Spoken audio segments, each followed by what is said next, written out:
What's good, YouTube? Welcome back to the channel. I hope y'all having a wonderful and blessed day. We got another reaction video for y'all boys. Today we are watching the best match from every WWE WrestleMania. We about to get straight to it. Leave a like before the video starts so it trends up in the algorithm.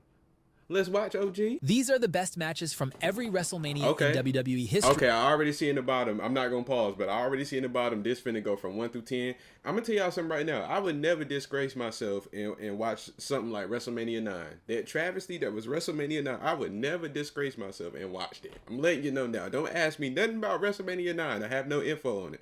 I do, but all I know for sure is to never watch it in full. I tried to do it one time. It was like watching paint dry. Starting from WrestleMania 1. WrestleMania 1 marked wrestling's leap into the mainstream, though the card focused more on aura moments and spectacle over technical wrestling. The main event of Hulk Hogan and Mr. T versus Roddy Piper and Paul Orndorff delivered a chaotic brawl that kept MSG buzzing and established WrestleMania as the showcase of immortals. However, WrestleMania 2 attempted an ambitious three-city format that ended up being a disappointment. The Dream Team versus British Bulldogs Tag Team Championship match became the show's saving grace, as Davey Boy Smith and Dynamite Kid's technical precision overcame Greg Valentine and Brutus Beefcake in a 13-minute classic. WrestleMania 3 shattered attendance records with 93,000 fans at the Silverdome, and the show is remembered primarily for Hulk Hogan slamming Andre the Giant. While that main event created an iconic moment, but the best match from the show was Randy Savage versus Ricky Steamboat for the... Unpopular opinion, R.I.P. Hulk Hogan, but I'm sorry. I've always been of the belief that Randy Savage was better than Hulk Hogan. Hey, don't shoot the messenger. I'm just saying, I'm not the greatest wrestling historian, but off the stuff that I watch, if I'm picking between the two, Hulk Hogan or Randy Savage, give me Randy Savage. I'm sorry. Intercontinental Championship. The Macho Man would steal the show once again the following year at WrestleMania 4 when he defeated the $1 Million Man in the main event to become WWF champion in a feel-good moment. WrestleMania 5 delivered WWE's most anticipated match of that time, as months of storytelling brought Hulkamania and Macho Madness to their inevitable collision.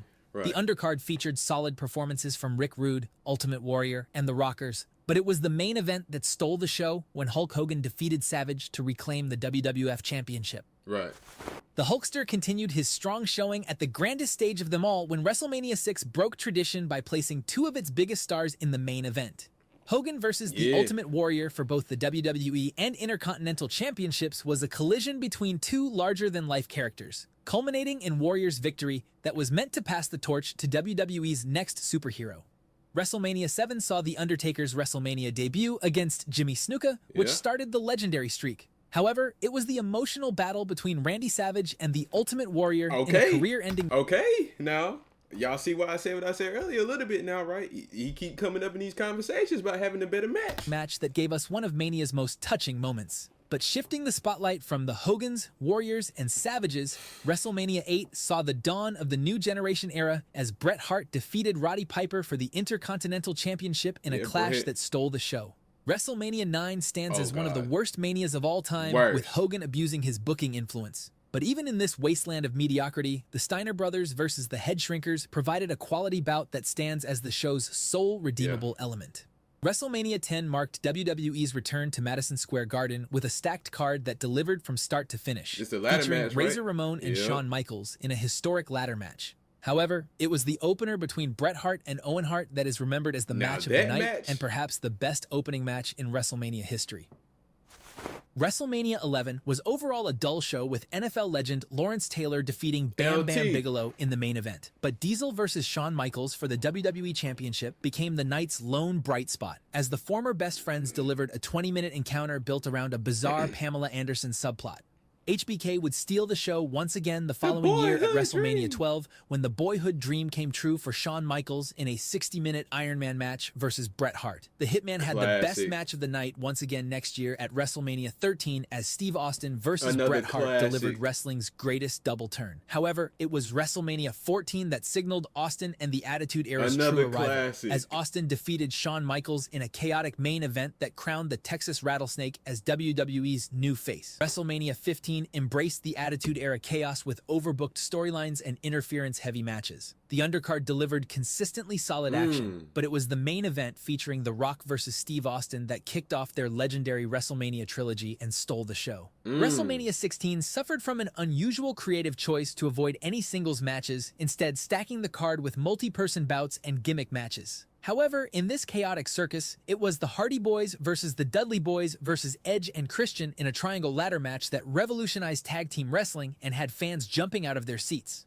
WrestleMania 17 stands as WWE's creative and commercial peak, with nearly every match delivering quality and the Reliant Astrodome crowd remaining electric throughout.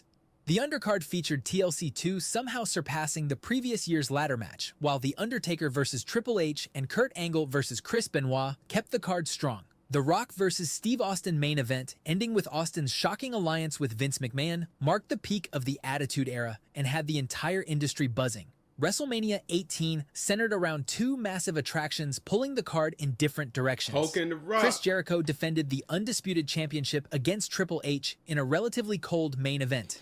But Hulk Hogan versus The Rock became pro wrestling's greatest crowd experience. It's really their fault. The match also wasn't that good, in my opinion, but it's really their fault. The Rock and Hogan took all the energy from the crowd, so it wasn't nothing left by the time they got to the main event. So it's really their fault. Item rejected WWE's intended face-heel dynamic and kept cheering for the Hulkster.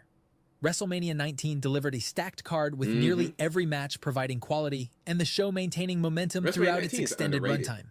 Brock Lesnar versus Kurt Angle was a beautiful main event, while The Rock and Austin delivered their trilogy's final chapter. However, it was Shawn Michaels versus Chris Jericho in a 22-minute classic that stole the show on this night. WrestleMania 20 celebrated Mania's 20th anniversary at Madison Square Garden as Chris Benoit defeated Shawn Michaels and Triple H for the World Heavyweight Championship and celebrated with his best friend Eddie Guerrero. Hey, Chris. WrestleMania 21 launched WWE's next generation of stars with both Batista and John Cena capturing world championships in their respective main events. The Money in the Bank's debut created a new WrestleMania tradition, and Randy Orton versus Undertaker had everyone on the edge of their seats. But it was the dream match between Kurt Angle and Shawn Michaels that emerged as the match of the night in an absolute masterpiece that showcased two of the best wrestlers of all time on the grandest stage of them all. WrestleMania 22 saw John Cena retain the WWE Championship against Triple H, while The Undertaker defeated Mark Henry to continue the streak. However, the best match of the night was Edge versus Mick Foley in a hardcore match that gave Foley his long-awaited WrestleMania moment and proved I would say, Edge though, I could see this, people picking this as match of the night. I would say I would still put Cena and Triple H up there, too. Like, I think the crowd made that match crazy. I ain't gonna lie. The crowd made that match crazy. That was like, I think that's one of the best main event crowds ever. Cena versus Triple H at WrestleMania 22, that's one of the best main event crowds ever, personally. Belonged in the main event scene. WrestleMania 23 from Ford Field drew over 80,000 fans and featured Donald Trump versus Vince McMahon in a battle of the billionaires. The Undertaker captured the World Heavyweight Championship from Batista in a collision of powerhouses, while the Money in the Bank ladder match delivered once again. But it was the main event between John Cena and Shawn Michaels for the WWE Championship that stole the show and cemented Cena's position as the face of the company. WrestleMania 24 featured a stacked card with Shawn Michaels retiring Ric Flair and Randy Orton defeating Triple H and John Cena. However, the Deadman proved once again that WrestleMania was his... My personal favorite WrestleMania, and I ain't gonna lie, this is my favorite Edge match. This is my personal favorite WrestleMania, though. WrestleMania 24 is my personal favorite. Yard when he defeated Edge in a chaotic main event and stood tall as the World Heavyweight Champion. Word. This would kickstart Taker's insane run of Mania matches as the Deadman stole the show once again next year at WrestleMania 25 against Shawn Michaels in what many consider the greatest WrestleMania match of all time. For sure. This was followed by a rematch between the two at WrestleMania 26, with HBK putting his career on the line in another fantastic encounter that delivered an emotional climax. After HBK failed to end the streak, Triple H stepped up to the plate and stole the show in back-to-back streak matches at WrestleMania 27 and the historic end of an era match at WrestleMania 28 that was the epitome of absolute cinema. Yep. After overcoming the DX members, Taker stole the show once again at WrestleMania 29 when he defeated CM Punk and delivered his final truly great WrestleMania performance. CM Punk did WrestleMania really good in that 30 match. from the Mercedes-Benz Superdome created magic through Daniel Gotta be a Bryan's triple threat. underdog journey, though the show will forever be remembered for ending The Undertaker's streak. Brock Lesnar's shocking victory over Undertaker stunned the wrestling world into silence. Okay, I get the shock factor, and you didn't expect this to come, but as far as like the match, I still say the triple threat is the best match on the card. To me. While John Cena and Bray Wyatt delivered a decent match. Daniel Bryan versus Triple H opened the show as Bryan outplayed the game, then overcame Batista and Randy Orton in the main event to capture the title, creating a feel-good WrestleMania ending. WrestleMania 31 from Levi's Stadium had a weak build, but almost every match on the card delivered big time. Taker versus Wyatt was solid. Sting versus Triple H was full of nostalgia. Randy hit Seth with the greatest RKO in WrestleMania history, and John Cena defeated Rusev. In the main event, Brock Lesnar and Roman Reigns beat the hell out of each other until Rollins shocked the world and stole the title in a shocking climax. However, the best match of the night from a match quality perspective has to be the multi-man opener ladder match for the Intercontinental title. The match was full of crazy spots and had a feel-good ending that set the tone for the rest of the show.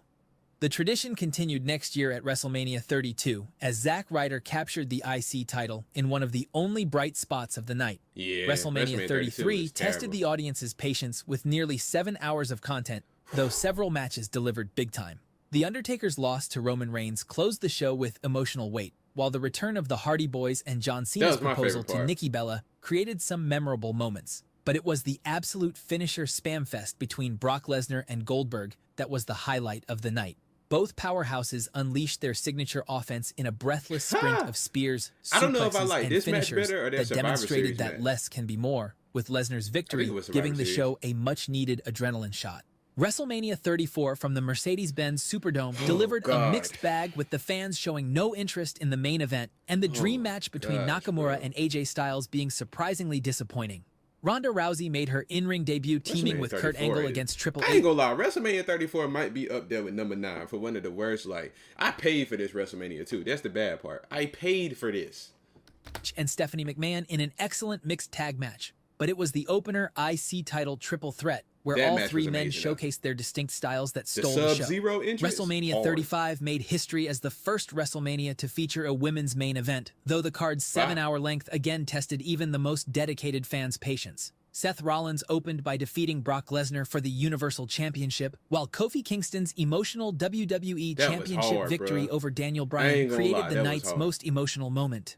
After the match, Kofi celebrated with his New Day brothers in a genuine feel-good triumph that proved long-term storytelling and organic fan support could still create the perfect WrestleMania moment. Yeah, he worked for that. That was WrestleMania 36 took place across 2 nights in WWE's Performance Center without fans due to the pandemic, forcing creative presentation through cinematic matches. To me. John Cena and Bray Wyatt's Firefly Funhouse match deconstructed Cena's career, while Edge returned to Mania and faced Randy Orton. However, the highlight of the show was The Undertaker versus AJ Styles in a boneyard match that allowed the aging dead man to perform without limitations, giving Undertaker a dignified final victory and a proper send-off at the grandest stage of them all. WrestleMania 37 marked WWE's return to live audiences at Raymond James Stadium, with the 2-night format continuing. Bianca Belair and Sasha Banks made history in Night 1's main event, while Rhea Ripley captured the Raw Women's Championship from Asuka. The show also featured other matches like Cesaro versus Rollins and Bobby Lashley versus Drew McIntyre. But it was the main event pitting Roman Reigns versus Daniel Bryan and Edge for the Universal. You know how cold the finish to this was, though? He told them he was going to stack them and pin them. I thought he was just talking. Because, you know, you jaw jacking during your promo. He stacked them on top of each other and pinned them. That's cold. That's why Roman Reigns one of the demonstrated the Tribal Chiefs' dominance while giving Edge and Bryan their WrestleMania moments in a critically acclaimed main event. WrestleMania 38 across 2 nights at AT&T Stadium featured multiple celebrity appearances and generally strong in-ring action, with Stone Cold Steve Austin's surprise return to face Kevin Owens creating a WrestleMania moment. Brock Lesnar and Roman Reigns battled in the main event to determine the WWE's true alpha, but the highlight of the show was Cody Rhodes' return to the WWE after 6 years away. Seth Rollins versus Cody Rhodes began Cody's redemption arc with a dream match that exceeded expectations. Rollins' flamboyant offense contrasted perfectly with Rhodes' babyface fire, announcing the American Nightmare's arrival as a top-tier WWE performer. Really WrestleMania 39 from SoFi Stadium delivered 2 excellent nights of action with a strong card as Rhea Ripley defeated Charlotte Flair, Rey Mysterio defeated Dominic, while Sami Zayn and Kevin Owens captured the undisputed tag team championships in emotional fashion, and Roman Reigns retained against Cody Rhodes. However, the best match of this card was Gunther versus Sheamus and Drew McIntyre for the Intercontinental Championship that delivered 17 minutes of pure violence as the 3 big men unleashed brutal chops and power moves in what might be Mania's stiffest match ever. WrestleMania 40 from Lincoln Financial Field completed Cody Rhodes' 2-year story while delivering consistently excellent action across both nights. Rhea Ripley versus Becky Lynch delivered, Seth Rollins dropped the world title to Drew McIntyre, and Sami Zayn ended Gunther's reign as the IC champion. But it was the main event of Night 2 that is considered one of the best endings in Mania history. It is. Roman Reigns versus Cody Rhodes on Night 2 featured the Bloodline Rules stipulation after The Rock and Reigns defeated Rhodes and Seth Rollins the previous night. The match escalated into chaos with Jimmy Uso, Jey Uso, Solo Sikoa, John Cena, Seth Rollins, The Undertaker, and The Rock all involving themselves before Rhodes finally hit 3 consecutive crossroads to end Reigns' 1,316-day title reign, finishing his story in another feel-good ending 10 years after Daniel Bryan's WrestleMania triumph. WrestleMania 41 was supposed to be a great show with multiple storylines reaching their conclusion, but ended up being a letdown. Fans wanted The Rock, but instead got Travis Scott, and Cena's historic 17th world title win got watered down by the involvement of a mainstream rapper. The only saving grace of this card was the brilliant triple threat main event of Night 1 that saw Seth Rollins align with Paul Heyman and defeat Roman Reigns and CM Punk. Fans expected this alliance with Heyman to catapult Rollins to the top and bring him back to his 2015 form when he was the best wrestler in the WWE, but unfortunately, things got derailed by an injury. But speaking of best wrestler, check out this video next to find out who's the best WWE. Cool, appreciate that video though. Hey man, what y'all think about that? I thought it was pretty cool to watch. Like and subscribe if you're new, leave a comment too. I'm gonna see y'all boys in there. I hope WrestleMania 42 is not a disappointment because I wasted my time watching WrestleMania 41.